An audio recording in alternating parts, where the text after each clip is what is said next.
الحمدللہ رب العالمین والصلاة والسلام علی سید الانبیاء والمرسلین اما بعد فاعوذ باللہ من الشیطان الرجیم بسم اللہ الرحمن الرحیم الصلاة والسلام علیک یا رسول اللہ وعلی آلک واصحابک یا حبیب اللہ الصلاة والسلام علیک یا نبی اللہ وعلی آلک واصحابک یا نور اللہ.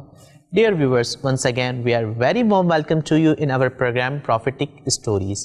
In this program we are talk about the biography and the story of Prophets alayhimus salam. And today I am going to tell you the story and the biography of Prophet Isa alayhis salam. Let's begin with the excellence of Durud Pak. پیارے آقا صلی اللہ تعالیٰ علیہ وآلہ وسلم ارشاد فرماتے ہیں کہ جس نے مجھ پر 100 ٹائمز درود پاک پڑھا تو اللہ پاک اس کی دونوں آنکھوں کے درمیان لکھ دیتا ہے کہ یہ نفاق اور جہنم کی آگ سے آزاد ہے اور بروز قیامت اسے شہداء کے ساتھ اٹھائے گا. صلو علی الحبیب صلی اللہ تعالی علی محمد صلی اللہ تعالی علیہ وسلم. Viewers, if we are talk about the name of Prophet Isa علیہ السلام تو آپ علیہ السلام کا نام مبارک عیسیٰ تھا. And if we are talk about the family of Prophet Isa علیہ السلام تو آپ علیہ السلام کا نسب مبارک Prophet داؤد علیہ السلام سے جا ملتا ہے. ناظرین، آپ علیہ السلام کی کنیت ابن مریم ہے اور آپ علیہ السلام کا ایک لقب مبارک مسیح ہے. وہ اس لیے ہے کہ آپ علیہ السلام اللہ پاک کی عطا سے بیماروں کو ٹچ کر کے چھو کر شفا یاب کیا کرتے تھے، اس لیے آپ علیہ السلام کا لقب مبارک مسیح ہے. اور اسی طرح آپ علیہ السلام کا ایک لقب مبارک کلیمت اللہ ہے، کیونکہ آپ علیہ السلام کی جو دنیا میں تشریف آوری ہوئی جسمانی طور پر تو آپ علیہ السلام کو کن کلیمہ کے ذریعے اللہ پاک نے دنیا میں بھیجا. یعنی جو پروسیس نارمل لوگوں کے ساتھ نارملی جو ہوتا ہے وہ پروسیس آپ علیہ السلام کا نہیں ہوا، بلکہ آپ علیہ السلام کے متعلق اللہ پاک نے ارشاد فرمایا کن، تو آپ علیہ السلام دنیا میں تشریف لے آئے. اور اسی طرح آپ علیہ السلام کا ایک لقب روح اللہ ہے، کیونکہ آپ علیہ السلام کو اللہ پاک نے اپنی طرف سے ایک خاص روح عطا فرمائی، اس لیے آپ علیہ السلام کو روح اللہ بھی کہا جاتا ہے. آپ علیہ السلام کو اللہ پاک نے بہت سے اچھے اوصاف، بہت سے کمالات اور بہت سے معجزات عطا فرمائے. آپ علیہ السلام بہت صبر اور تحمل کرنے والے اور عاجزی اور انکساری کرنے والے تھے. اسی طرح آپ علیہ السلام بہت چھوٹی سی عمر میں گفتگو فرمانے لگے اور آپ علیہ السلام کو اللہ پاک نے بنی اسرائیل کی طرف رسول بنا کر بھیجا. آپ علیہ السلام کو اللہ پاک نے اپنی کتاب انجیل عطا فرمائی اور آپ علیہ السلام نے ایک عرصہ دراز تک لوگوں کو ہدایت اور رہنمائی فرمائی اور اللہ پاک کے دین کی طرف بلایا. ناظرین، اس زمانے میں علم طب بہت عروج پر تھا، اس لیے اللہ پاک نے آپ علیہ السلام کو بہت سے ایسے معجزات عطا فرمائے کہ آپ علیہ السلام بائی برتھ بلائنڈز کو ہاتھ پھیر دیا کرتے تھے تو وہ بینا یعنی آنکھوں والے ہو جایا کرتے تھے. اسی طرح ایسے لوگ جن کو تمام طب کے ماہرین یہ کہہ دیتے تھے کہ اس کا کوئی علاج نہیں، اسے بھی آپ علیہ السلام اللہ کی عطا سے شفا یاب کر دیا کرتے تھے.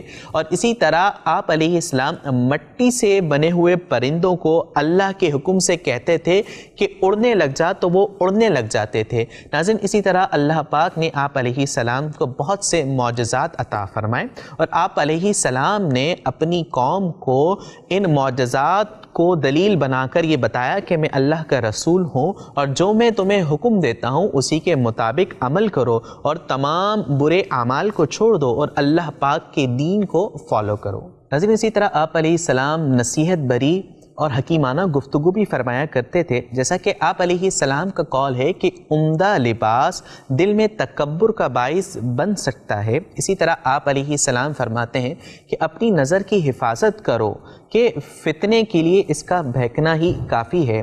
اور اسی طرح آپ علیہ السلام یہ فرماتے کہ جنت کی محبت اور جہنم کا خوف انسان کو مصیبت کے وقت صبر پر تلقین کرتا ہے اور انسان کو اس کی نفسانی خواہشات اور برے کاموں سے بچاتا ہے. ناظرین، حضرت عیسیٰ علیہ السلام کے بعد اللہ پاک کے آخری نبی یعنی حضرت محمد مصطفیٰ صلی اللہ علیہ وآلہ وسلم کی تشریف آوری تھی، ان دونوں کے بیچ میں کوئی اور نبی کا نہیں آنا تھا، اس لیے آپ علیہ السلام نے اپنی امت کو اور لوگوں کو یہ بتایا کہ میرے بعد وہ نبی آئیں گے جن کا نام احمد ہوگا اور وہ اللہ پاک کے آخری نبی ہوں گے۔ اسی طرح آپ علیہ السلام نے اپنے لوگوں کو اور اپنی قوم کو پیارے آقا صلی اللہ علیہ وآلہ وسلم کی بشارت دی اور اپنے سے پہلی کتابوں کی تصدیق کی کہ مجھ سے پہلے جو کتابیں نازل ہوئی وہ بھی حق ہیں اور میرے بعد جو نبی آئیں گے اور جو کتاب نازل ہوگی وہ بھی حق ہوگی۔ ناظرین، پروفٹ عیسیٰ علیہ السلام سے لوگوں نے کہا کہ کیا ایسا ہو سکتا ہے کہ اللہ پاک آسمان سے ہمارے لیے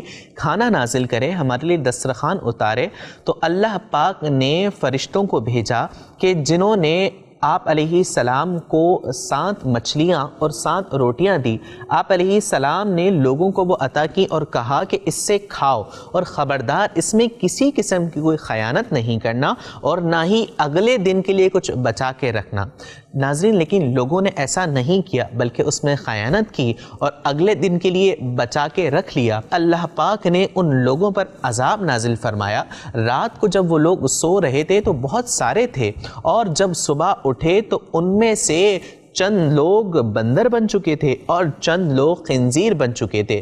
پھر حضرت عیسیٰ علیہ السلام نے اللہ پاک سے ان کی موت کے لیے دعا کی تو 3 دن کے بعد وہ لوگ مر گئے۔ ناظرین، حضرت عیسیٰ علیہ السلام ایک عرصہ دراز تک لوگوں کو تبلیغ و نصیحت کرتے رہے اور ایک مرتبہ پھر آپ علیہ السلام نے لوگوں کو جمع کیا اور ارشاد فرمایا کہ کون ہے جو مجھ پر ایمان لایا اور اللہ کے دین پر ایمان لایا؟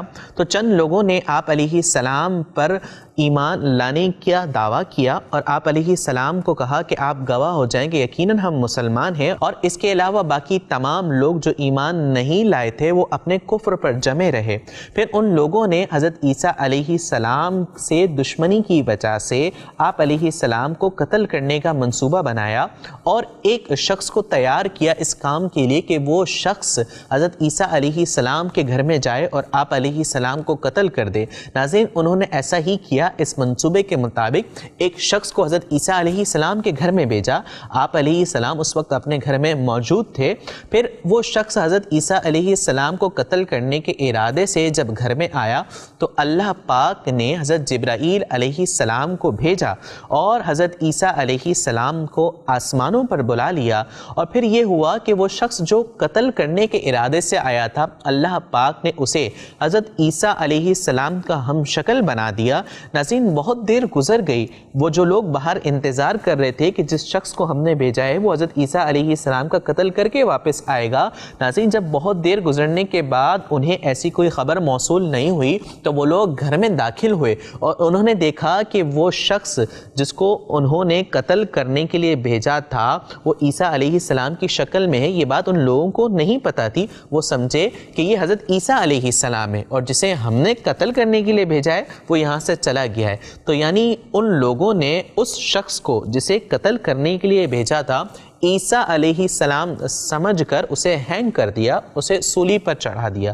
ناظرین، اس کے بعد وہ لوگ خود بھی تشویش کا شکار رہے کیونکہ انہوں نے کہا کہ جسے ہم نے ہینگ کیا ہے اس کی شکل تو ایسی ہی تھی جو عیسیٰ علیہ السلام کی تھی، لیکن اس کا باقی جسم ویسا تھا جیسا جو قتل کرنے کے لیے وہاں وہ شخص گیا تھا۔ ناظرین، اسی کشمکش میں وہ لوگ رہے اور انہیں کبھی کنفرم نہیں ہو سکا کہ انہوں نے کس کو ہینگ کیا ہے، کسے سولی پر چڑھایا ہے۔ ناظرین، اس طرح اللہ پاک نے اپنے نبی حضرت عیسیٰ علیہ السلام کو ان لوگوں سے بھی بچایا اور آپ علیہ السلام کو آسمانوں پر بھی بلا لیا۔ ناظرین، حضرت عیسیٰ علیہ السلام کے آسمانوں پر تشریف لے جانے کے 6 سال بعد تک آپ علیہ السلام کی والدہ یعنی حضرت مریم رضی اللہ تعالی عنہا دنیا میں تشریف فرما رہیں، پھر آپ رضی اللہ تعالی عنہا کا وصال ہو گیا۔ ناظرین، رسول کریم صلی اللہ علیہ وآلہ وسلم ارشاد فرماتے ہیں کہ حضرت عیسیٰ علیہ السلام میری امت پر خلیفہ بن کر تشریف لائیں گے اور آپ علیہ السلام صلیب کو توڑیں گے اور خنزیروں کو قتل کریں گے اور آپ علیہ السلام 40 سال تک دنیا میں رہیں گے، پھر آپ علیہ السلام کا وصال ہو جائے گا۔ اور پھر آقا کریم علیہ السلام فرماتے فرماتے ہیں کہ وہ امت کیسے ہلاک ہو سکتی ہے کہ جس کے شروع میں ہوں اور آخر میں عیسیٰ علیہ السلام ہو اور درمیان میں میری اہل بیت میں سے حضرت مہدی رضی اللہ تعالیٰ عنہ ہوں۔ حضرت پروفٹ عیسیٰ علیہ السلام کا ذکر قرآن کریم کی کئی صورتوں میں موجود ہے، جس میں سورہ آل عمران، سورہ مریم اور سورۃ النساء اور دیگر صورتیں بھی شامل ہیں۔ ناظرین، اسی طرح آج کے اس ایپیسوڈ میں آپ نے پروفٹ عیسیٰ علیہ السلام کے بارے میں جانا۔ اسی طرح مزید انبیاء کرام علیہم السلام کے بارے میں جاننے کے لیے ہمارا پروگرام پروفیٹک اسٹوریز ضرور دیکھتے رہیں، اور انبیاء کرام علیہم السلام کے بارے میں مزید تفصیلی معلومات کے لیے مکتبۃ المدینہ کی شائع کردہ کتاب سیرت الانبیاء کا ضرور مطالعہ کریں۔ We will meet again inshallah in the next episode with another story of another prophet علیہ السلام. You can good take care of yourself. السلام علیکم ورحمۃ اللہ وبرکاتہ.